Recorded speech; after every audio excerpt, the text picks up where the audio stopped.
Welcome to the Common Man Football Show. My name is James Coburn, and today's episode, we're talking about the Cincinnati Bengals versus Jacksonville Jaguars Week 9 matchup based on analytics. Each week, I collect all of the current 2017 NFL team data in order to analyze and project potential NFL performance. Since it's a weekly collection, there will always be some leeway each week in terms of various data points. However, there will always be little nuggets of truth that could become bigger nuggets of truth as the season continues. So stick around as I analyze each week's matchups based on analytics. And if you're new to the channel, all terms and definitions will be in the description. So, starting with this game between the Bengals and the Jaguars, when you look at the NFL Stat Basic comparison, and again, NFL Stat Basic comparison is just looking at how the offense is doing, how the defense is doing, how the special teams is doing. And based on all that data, the Jaguars are favored in this game pretty heavily. I was actually surprised at how heavily the Jaguars are favored, but let's get into some reasons why. So, first off, the Jaguars are favored in this game because of the offensive advantages. One being turnover ratio. The Jaguars do not turn the football over that much. I understand Blake Bortles. I understand all that stuff. And again, it becomes a continual theme each week.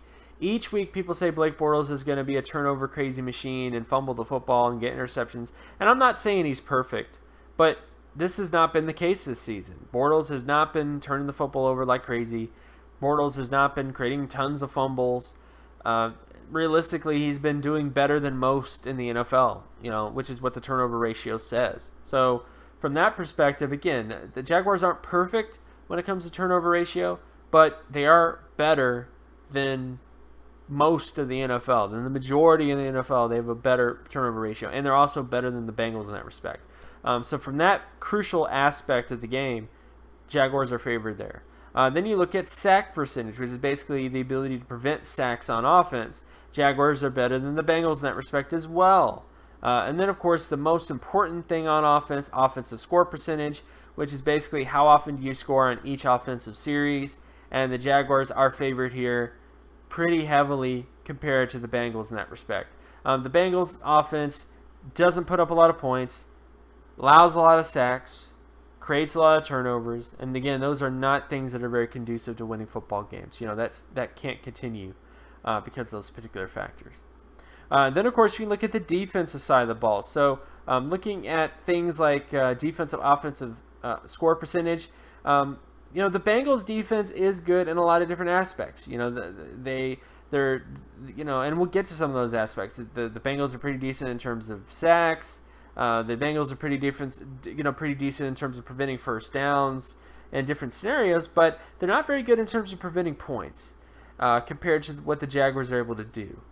So from that perspective, I would say that the Bengals are like a poor man's Jaguars in that they have the meh quarterback. Like, the offense is not something that you just go, tell that you tell everybody about, if you will, or tell your mom about, but it is one of those types of situations where the defense is good, but it's not turning it into preventing points. And some of that could be because of the inefficiencies with the Bengals offense, but the Jaguars do have that advantage in terms of preventing points on defense. The Jaguars also have the advantage in terms of creating turnovers on defense, creating sacks on defense. Even though the Bengals do have a fairly good sack percentage, the Jaguars are a lot, maybe not a lot better, but the Jaguars are pretty much one of the best teams in the NFL when it comes to creating sacks. Whereas the Bengals are up there, but not quite there. Then, of course, you look at interception percentage, and then also favors the Jaguars. So, overall, the Jaguars just have a better defense. They have a defense that prevent points more often. They create more turnovers. They create more sacks by percentage standpoint, and they get more interceptions, which, of course, falls into the turnover ratio stuff. So, again, from that perspective, the Jaguars are just better on defense because of those aspects. Then, of course, you look at special teams data. So looking at punt return average, the Bengals are favored here in that respect. Kick return yardage, the Jaguars are favored in that respect. Bengals, are favored in that respect. Preventing punt return and preventing kick return yardage, Bengals are favored there. Field goal percentage, Bengals are favored. Extra point percentage, Bengals are favored. And punting average, Bengals are favored. So special teams wise, the Bengals are favored in all aspects of those particular areas. And the field goal percentage is another thing to keep track of, because that basically means that the Jaguars end up in a game that's really tight and really close, and you need field goals. Like, you need 3 points. Like, if there's a game where 6 to 3 points is the difference, then the Jaguars might lose that game because of that. However, in this particular scenario, the offense is just so much better than the Bengals offense. The defense is so much better than the Bengals defense that I don't think it will matter as much. But it will be interesting to see if this does become a close game, down to the wire type of thing. The Bengals will have a slight advantage when it comes to the ability to put up 3 points, extra points, small margins of victory. The Bengals could come up on top in those scenarios, but I do think it's less likely because of how strong the Jaguars are on offense and defense. Now, when you get to micro situations, so looking at completion percentage data, for example, between the Bengals and the Jaguars, in this area, the Jaguars defense is better than the Bengals offense when it comes to completion percentage, or basically the Jaguars are better at preventing completions compared to the Bengals' ability to create completions. Then, of course, you look at the Jaguars offense versus Bengals defense when it comes to completion percentage, and in this area, the Bengals are heavily favored here. The Jaguars, it's been a continual theme with the Jaguars this year, is that they are much better on first down compared to every other down for them. And that shows up in the completion percentage data, and that's going to show up in some other data as well. But this is the one inefficiency with the Jaguars offense, is everything is first down centered, but second down and third down is just really way too inefficient, for them. So I do think the Bengals might have some success against the Jaguars passing offense in second down and third down situations. Then, of course, you look at rushing downs. Bengals rushing offense versus Jaguars rushing defense. And in this area, I think it's pretty evenly matched. The Jaguars will have a big advantage on first down, but second down more so favors the Bengals, and it's pretty even on third down. The one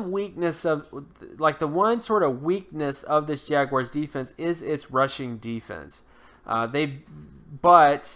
The Jaguars are good at forcing teams into games where they have to come from behind. A lot of their victories have been forcing the team to have to pass, getting interceptions, getting picks, getting sacks, that kind of stuff. But if you really want to beat this Jaguars team, or at least give them a hard time, run the football on them. So in that respect, I do think the Bengals might have some success, but I would say it's pretty even in this matchup. I think the Bengals will have some success running the football. It's just, if this ends up being a game where they have to come back from like 14 points or 21 points, then they might just throw the running game out the door because of that, and then unfortunately fall into the trap, a bit. Because that's what the Jaguars do. They try to get teams into games where they have to come back from like 14, 21 points, and then they can't, and then they throw picks, and then it just compounds on itself. Then, of course, you look at the rushing data for the Jaguars offense versus Bengals defense. In this respect, the Bengals actually have the advantage here on first and third down situations. Then you look at passing downs. Bengals offense versus Jaguars defense. And the Jaguars defense is favored here on first and second down.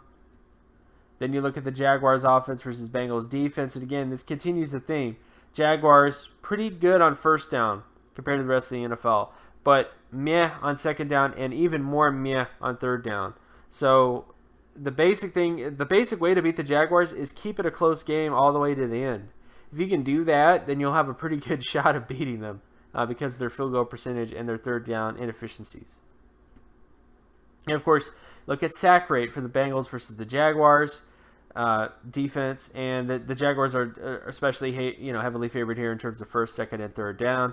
The Jaguars are just crazy when it comes to their ability to create sacks, as are the Bengals defense. The Jaguars offense versus Bengals defense, pretty evenly matched here, in this respect, between both these teams. But the Bengals are no slouch. They are pretty good at creating sacks on their defense. So this is definitely another sort of matchup to watch and see what unfolds. But the Jaguars have been fairly steady in their ability to prevent sacks.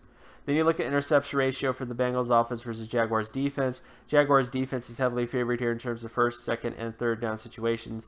And then finally, you look at the interception rate of the Jaguars offense versus Bengals defense, and the Bengals are heavily favored there in that respect.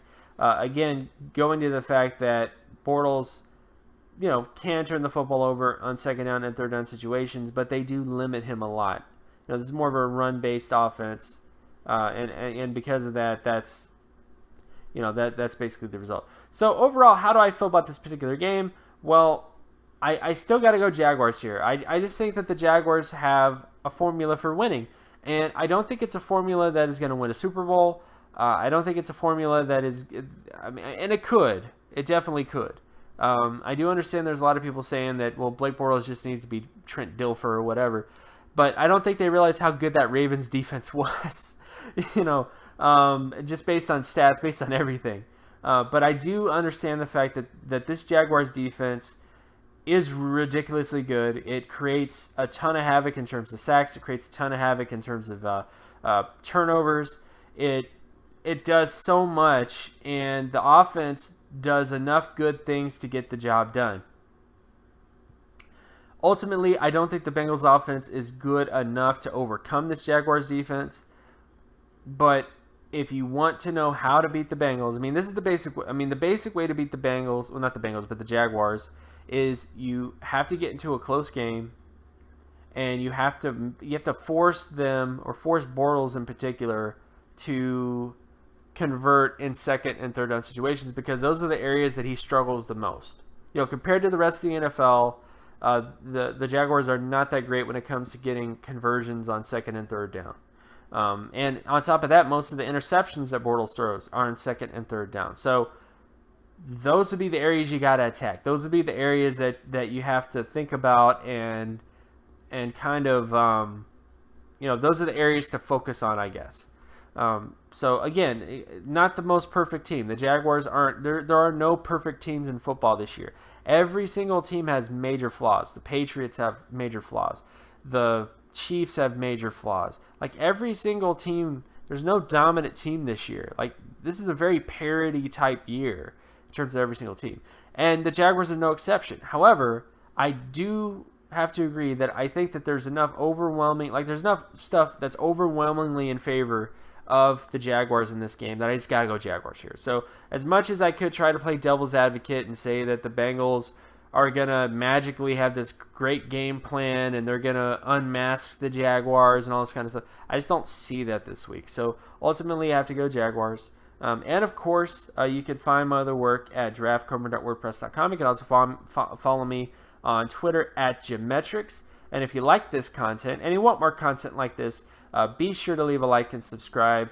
Share this video as well with anybody that you know, and I'll talk to you guys in the next video. Peace.